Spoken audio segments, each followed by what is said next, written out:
ए ललिया तोरा के तो नहवा देनी, अब तेल लगा देता नहीं, आराम से जाके सूत। ए साला झमरुआ तू कहाँ मर गए? जल्दी तेल लेके आओ। मालिक आ गई। मालिक हाई तेल ली। मालिक ठीक बात है। कारे साला बोले कि हमें खाली अकेले तेल मली।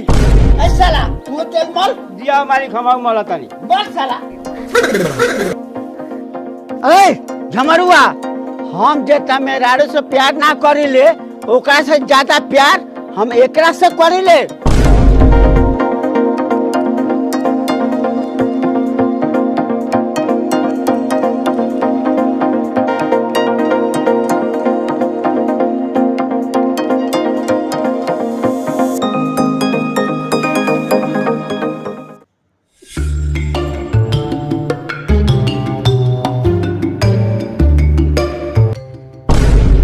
अरे बाप रे बाप, हमर ललिया कहाँ तो चोरी हो गए।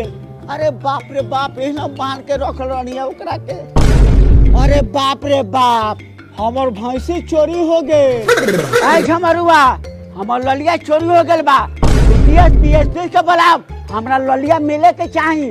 मंत्री जी ललिया केहू के साथे भाग गेल होई, चाहे कोनो बिल में घुस गेल होई, हम कहीं से खोज के लिया। रउआ टेंशन लेला के जरूरत ना बा। ए साला उ ललिया हमार भैंसी ना, हमरा मेहरारू से बढ़ के बा। साला ओकरा तो खोज के ले आओ।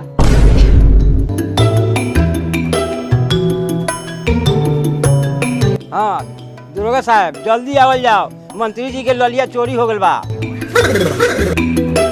मंत्री जी रउआ टेंशन ना ली, दरोगा साहब आवत तमाम। नमस्ते मंत्री जी। करे सरवा गोबे से का करत रहले हो? हमर ललिया चोरी हो गेल बा। साले गांठ फाड़ दे, अगर हमर ललिया ना मिलल तो तोर बर्दी उतार दे। मंत्री जी रउआ टेंशन ना ली, रउआ पत्नी के हम खोज के लियाम।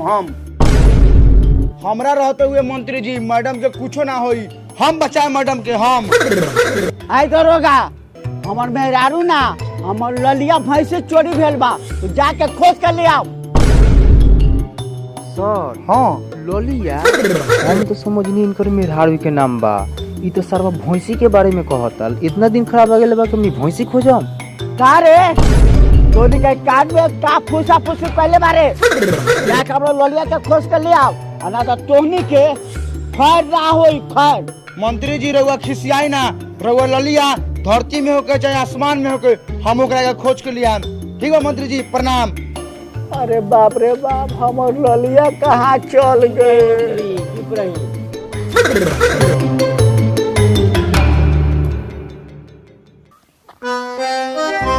सर हाँ हमर बाप 2.5 लाख रुपया घूस देलक तो भई वर्दी मिलल बा। रे साला, तोर तो बाप 2.5 लाख दिलौ, हम तो इंस्पेक्टर बनी। सोच हमर बाप का करम कैले होई, तब हमरा जाके इंस्पेक्टर के पोज मिलल बाटे। चल साला खोज। वही से 2 दिन से भैंसी के पीछे गार रख रहा तारा। का करबो, मंत्री जी के ऑर्डर बा। हम साला मंत्री कवना काम के? एक दिन बीत गेल, अभी ले हमर ललिया ना मिलल। हे भगवान, उस सरवा स हमरा ललिया के कहाँ ले गए? कवना हाल में रखले बा? खियले बा कि ना, पियले बा कि ना? उस सार लोग और भेटा गेल तो सार लोग का गाड़ में डंटा कह दे। सार लोग एक बेर हमरा भेटा जाओ, वो सार लोग के गाड़ में डंटा कह के मुंह में निकाल दे। हमर ललिया कवना हाल में होई, कैसे होई, सरवा स कैसे रखले होई?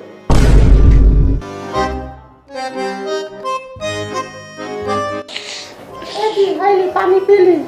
बापो से यहाँ से एक दिन बीत गए, अभी तक ललिया का पता ना लगल। तोरा खड़े पानी लौकता। नबी के बेटा, हमरा आज पता चलल कि तू हमरा से ज्यादा भैंसी से प्यार करेला। भैंसरी, तू हमरा ललिया का भैंस कहले हो? ए पत्नी, तू जाने तारे हमर बाप एक दिन गाय बोल देले ना, तो हमरा गाड़ में डंटा कह दे रही। आ तू कैसे कह देले हमरा ललिया के भैंसी? ये तो हूं भैंसी के भैंसी ना कही तो राजकुमारी कही का। ए भोसरी, फिर हमरा तो ललिया का भैंस कहले हो, तो जो अपने बाप का। ए चढ़ाऊ, हमर बाप भाई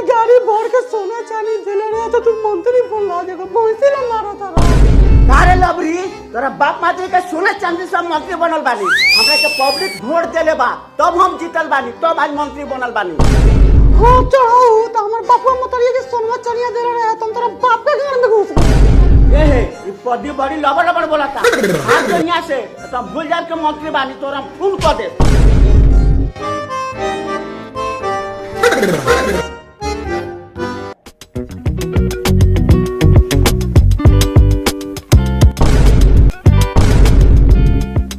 ये नुनू हो देख भैंसी। चली ना सर देखल जाओ।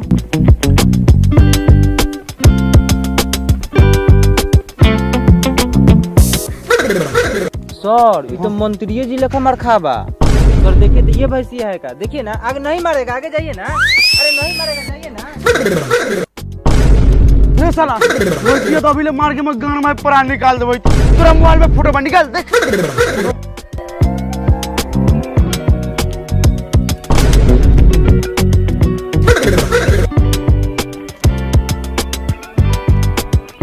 चली सर ई नहीं खे, ई तिलबिकनी भैंसी लागता।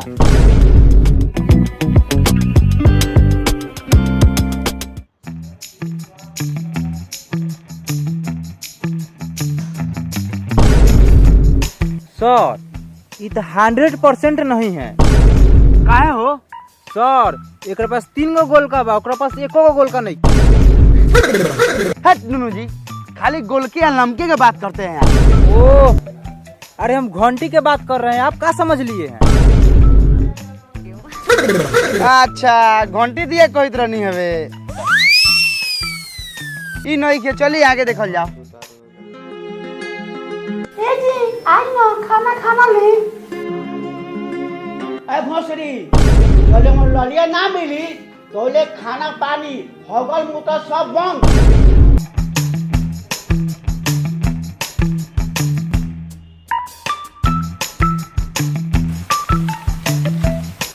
सर ये तो 4 गो बा। लेकिन मंत्री जी के ललिया में कोनो नहीं खे। चल जा। चलो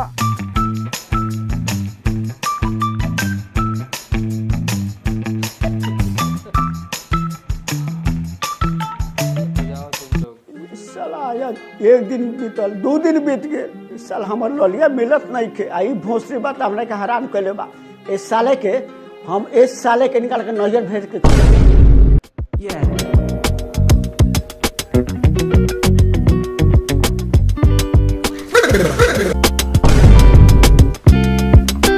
नुनू जी इसका कलरवा तइको मैच नहीं कर रहा है। सर हमरा आंखवा में लार नहीं के पेला गेल, हमरो लौकता। चली आगे, विदेशी भैंसी बा।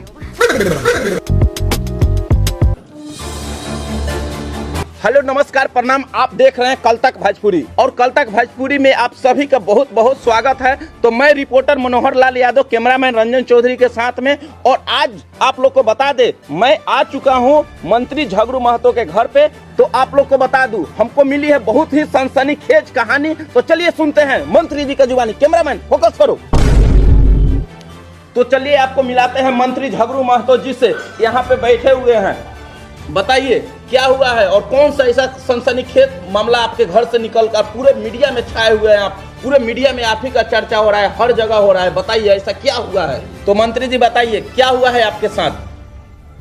तोरा पता ना बा हमार ललिया चोरी हो गल बा। जैसा आप बता रहे हैं जो ललिया चोरी हो गया, ऐसा तो मीडिया में कुछ नहीं चल रहा है। हर तरफ तो हल्ला है जो आपका भैंसी चोरी हो गया है। आप बोल रहे हैं जो ललिया चोरी हो गई है। कौन सरवा हमरा ललिया के भैंस कोला करे दोगला कहीं का।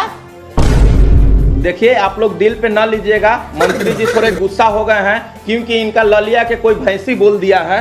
जी मंत्री जी। अरे तू सरवा हमरा ललिया के भैंस बोल दिया, बात हमरा घर में से तो साला रिपोर्टर। तो आप देख रहे हैं मंत्री जी का भैंस मंत्री जी का ललिया चोरी हो गया है। इसके कारण मंत्री जी बहुत गुस्से हो गए हैं और आप लोग भी समझ सकते हैं जो आज हमको इनके मंत्री जी के घर पे कैसा दुर्व्यवहार मेरे साथ में किया गया। तो आप लोग से नम्र निवेदन है, हाथ जोड़ कर निवेदन करते हैं, जो आप लोग वोट देते हैं तो कहीं सही जगह पे वोट दीजिए और सही आदमी को, अच्छा आदमी को अपना नेता चुनिए। ऐसा औंधा छाप को अगर आप मंत्री बना दोगे तो क्या होगा, अपने देश का कहाँ से विकास होगा। एक भैंसी के लिए पूरा माहौल गंदा करके रखा है। पूरा पुलिस, इंस्पेक्टर, डीएसपी सबको एक भैंसी खोजने के लिए लगा दिया है। तो आप लोग से निवेदन है, जो अच्छे को और सच्चे को चुने और सही जगह पे वोट करे। सर गांव देहात में थोड़ा बचिए के, ऐसे भी लइका चोरा बकरी चोरी सबके हाला बा।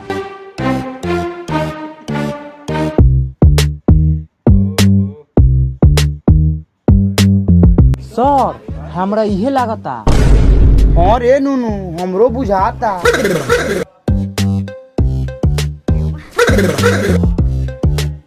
कइले बा कमाल तोहर लाल घंघरा।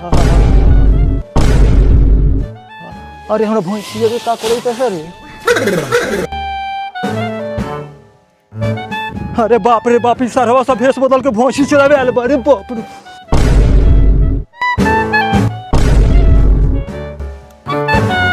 साला भैंसी भैंसी चोर नहीं की। ओ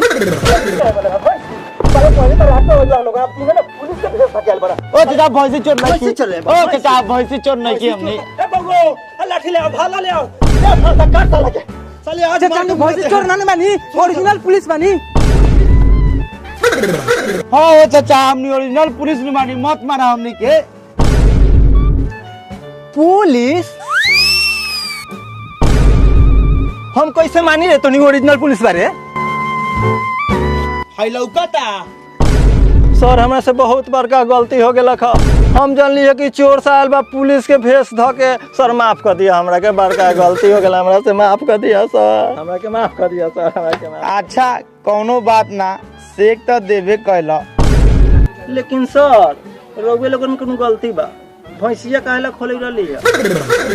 का कहीं चाचा, मंत्री जी के भैंस नु चोरी हो गइल बा, उहे खोजे के ड्यूटी हमनी के मंत्री जी देले बारन। हाँ ई बात रउवा ठीक कहली है, बार आए घड़ी चोरी चकारी होई त। ठीक बा चाचा, हमने जात नहीं आगे खोजे।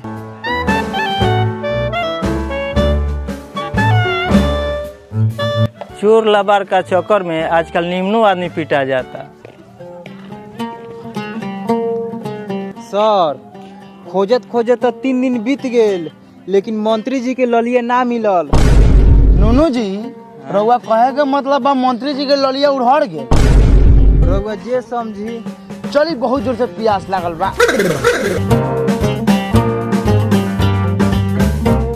चलाइए नूनू जी कलवा।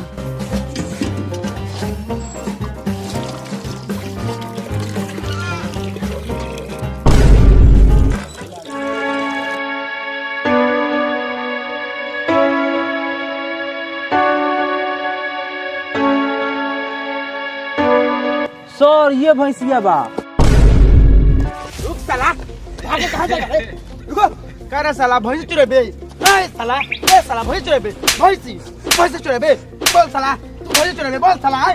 तू कहवा से भैंस चुरा के ले हबे? केकर भैंसी बा साला बोल। सर ये हमर बा, हम किन के लिए ले बानी। तोरे रे साला, सच बताओ केकर भैंसी है? साला सच सच बताओ, नहीं तो मुंह में डंडे करके साला घर में निकाल देंगे। बताओ सच साला। बताओ सच बताओ। रुकी सर बताओ तानी, रुकी सर बताओ तानी। ई मंत्रिया घर में हम साल भर से काम करत रहनी है, साला 1 रुपया हमके ना देले अलग है, यही से हम ओको भैंसिया चुरा के ले आनी है। अच्छा यही भैंसी के चक्कर में मंत्री जी हमनी के गांव में बांस कइले बारो। लोग पिटलक से अलग। नूनू जी भैंसी खोलिए। इस तरह के लेकर चलिए आप।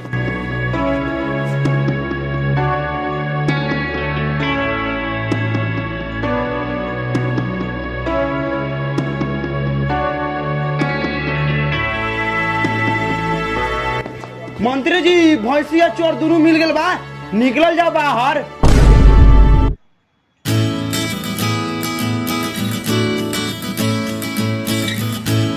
अरे बाप रे, हमर ललिया आ गेल। कहाँ भाग गेल लखा?